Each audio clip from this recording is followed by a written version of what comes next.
Баршаңызға ассалаумағалейкум. Байденнің Украинаға әскер жіберетіні рас па? ақш президенті Джо Байден Украинаға ақш әскерін жіберуді әлі қарастырмады. Бұл туралы Ақ үйдің баспасөз хатшысы Джен Псаки мәлімдеді деп хабарлайды Байден порталы.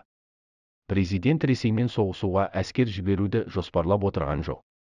Мұндай соғыс ұлттық қауіпсіздік саласындағы біздің мүдделерімізге және отандастарымыздың мүдделеріне қайшы келеді деді ол брифинг барысында.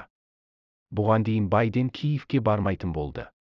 ақш президенті Джо Байден Украинаның астанасы Киев қаласына бармайтын болды деп хабарлады. Бұл туралы Ақ үйдің баспасөз хатшысы Джен Псаки айтты. Біз әлемде және Қазақстан жаңалықтар жайында шындықты айтамыз. Лайк, коммент арқылы көмектесіңіз. Жазылуды ұмытпаңыз. Бұл арна үшін сіздерден ең үлкен көмек.